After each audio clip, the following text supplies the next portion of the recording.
Hey folks, welcome back to another review with yours truly, Sam Healey, right here on the Dice Tower. Thanks so much for joining us. We appreciate your time and effort. Today, we're going to be taking a look at Monolyth. This is a game from Phil Walker-Harding, put out back in 2022, I believe, by CMON Global. So let's get down to the table and take a look, shall we?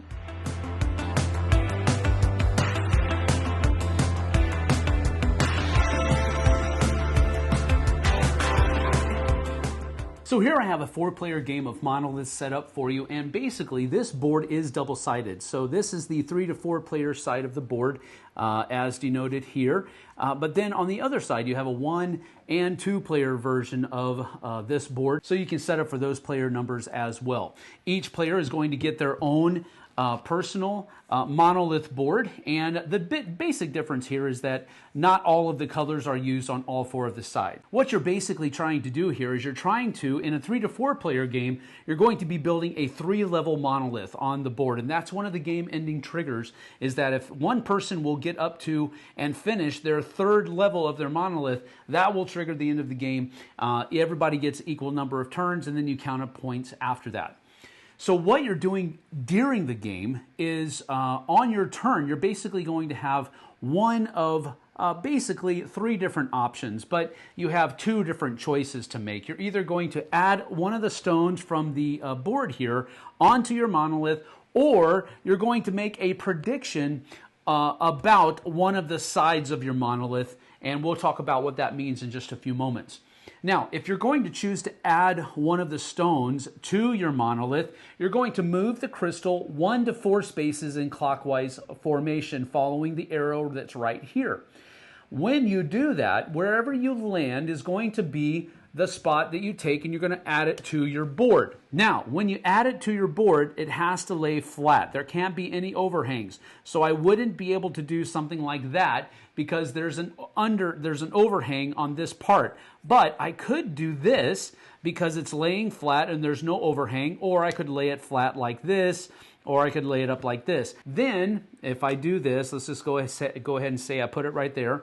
I'm going to refill the spot that's here. So I'm going to basically close my eyes, take one of those pieces, and randomly add a piece to wherever this crystal was that you moved it from. Another way that you could do that is, for example, this is actually a bad space for me because I don't have that color that this monolith is looking for. So if I wanted to, I could discard this, especially if I know somebody else is wanting to use it. I could discard this out of the game and add one of these single cubes to my board instead. The color cube that you take from here does not have to match the color of cube that you took. The second thing you're going to be able to do is you're going to be able to take one of these prediction tokens and add it to the board. So let's say that I took this one instead, just for giggles, and let's say that I put it up like this.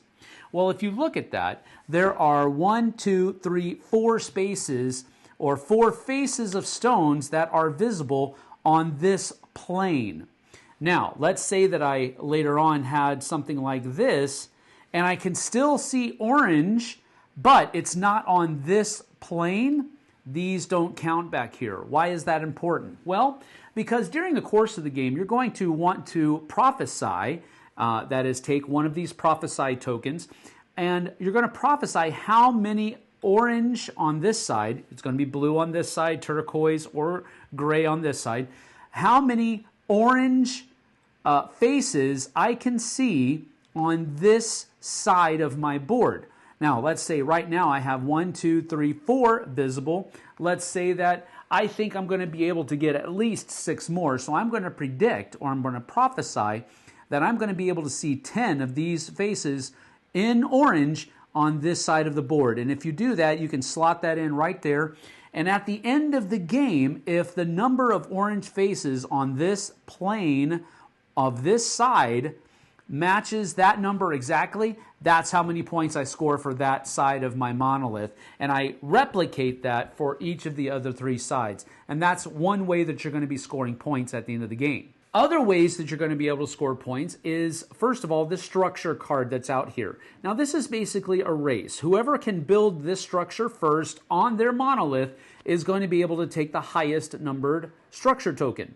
Then the second most will take the second most, and so forth and so on. Third and fourth will get the same number, but those are more points at the end of the game for you. Additionally, another way to score points during the game is finishing levels. So in a 3 to 4 player game, you're going to be able to have a monolith that is 3 levels high. When you finish that first level, you're going to be able to take the highest numbered level token that is out here on this ring. So if I'm the first one to finish it, I'll be able to take this 10. If I'm the second one to finish my first level, I'll take the 9, and so forth and so on. When I finish my second level, I'll also take the highest level token that's still out here. And then finally, when I finish my third level, I'll take the highest level token that's out here. But keep in mind that finishing or completing your third level is a game-ending condition in this particular number count. So the end of the game will happen when one player has completed the top level of their structure. A 3-level structure in a 3 to 4 player game. In a 1 to 2 player game, it would actually be 4 levels of their structure. And then you would complete that round so that everybody has the same number of turns.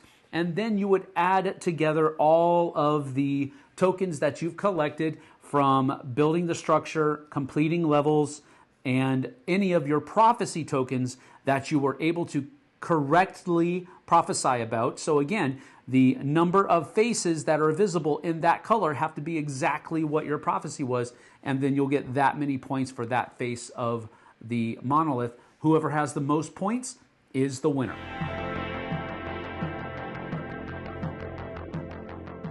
So that's about that for Monolith.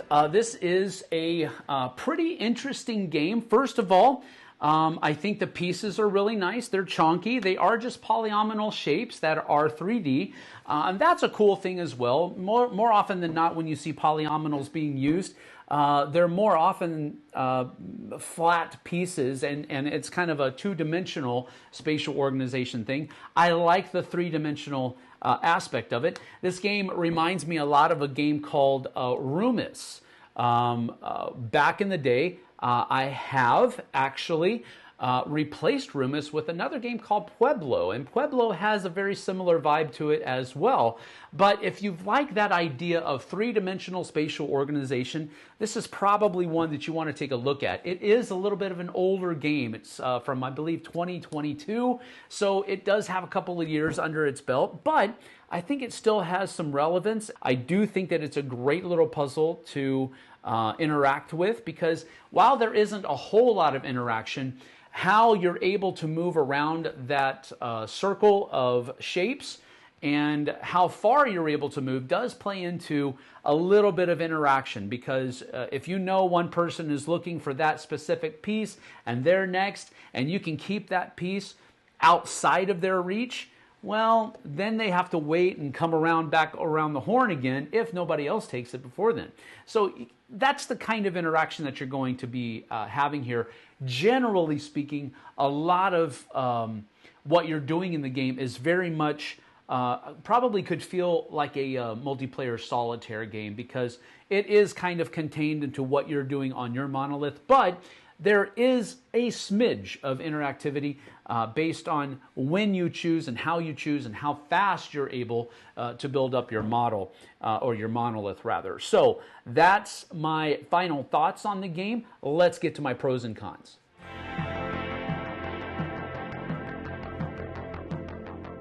So my pros here, first of all, I already kind of mentioned it in my final thoughts, but the component quality of this is really, really nice. Now, a little thing about that, they do kind of wash out, so that if you're not really looking at them, the etchings that are on each and every piece, and there are etchings on each and every piece, that's one of the coolest things about it, can kind of wash out with the different colors that are there. But if you want to, it wouldn't be that difficult to add a little bit of a wash to each of these, and that'll make, that wash will settle into the recesses and probably come out looking pretty stinking good. But if you even don't do that, first of all, I really liked the the feel of all of these chonky little pieces that are in the game, and I also liked how each of them had their own little specific etchings in them. I really enjoyed the component quality of this game a lot. Now, it isn't over the top great. Don't get me wrong. I'm not trying to oversell it, but I really did like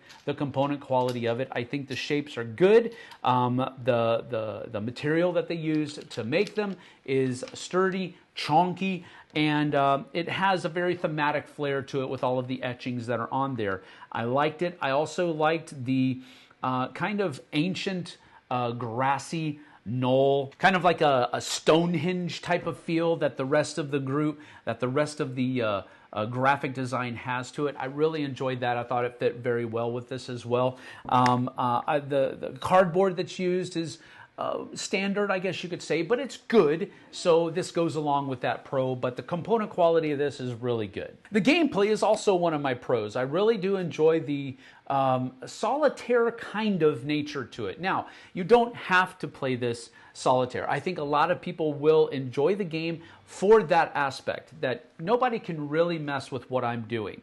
Now, they might be able to mess with my choice of shapes, but I can work around that more often than not. That's one of the things that I really like about the gameplay. It has the possibility of having a greater amount of interactivity in it, but it really doesn't have to if you don't want it to. You can play very nice, let everybody get the pieces that they kind of need or that you know they want. And I think that works well in this kind of situation.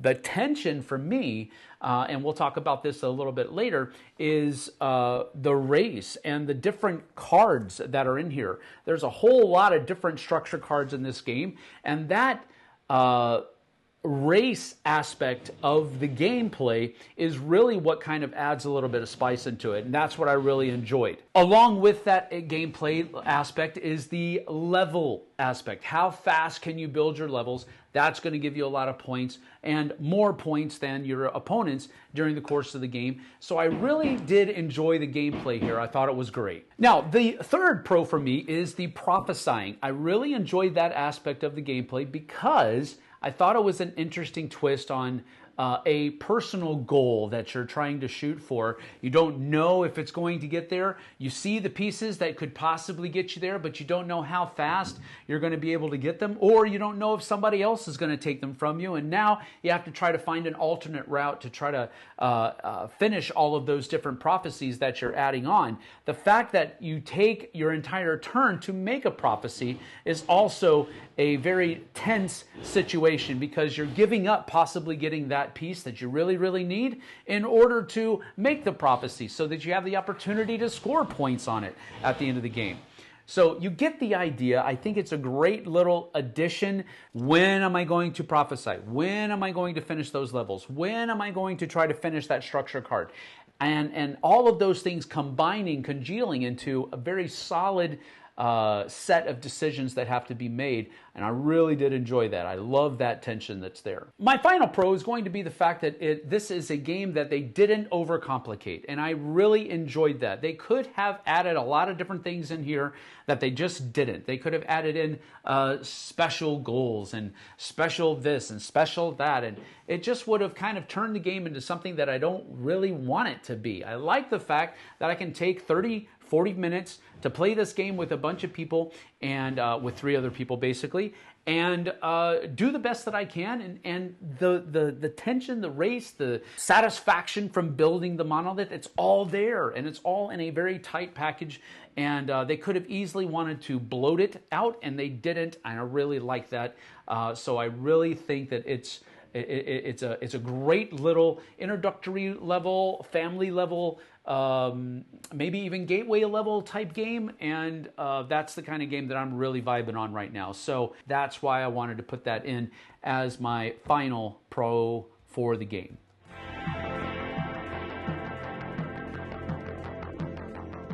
So with all that having been said, I'm going to get right to my rating. I don't really have any cons for the game because it's just enjoyable, and all of those pros and final thoughts that I gave you already kind of back that up.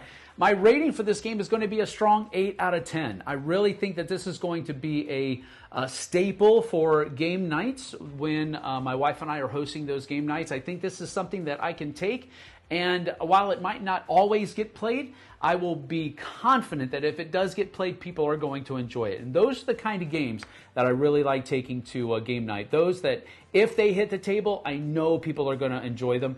And that's exactly what Monolyth is. So it's a strong 8 out of 10 from me.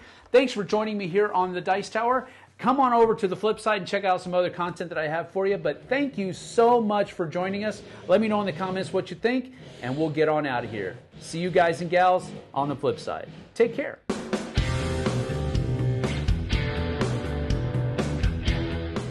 Hey everybody, thanks for watching this video. If you like this review or whatever you just watched, wasn't it amazing?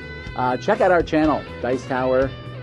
We have all kinds of things. We review games, we do top 10s, we play games live. It's all about board games, but especially the people who play them. Check out Dice Tower YouTube channel.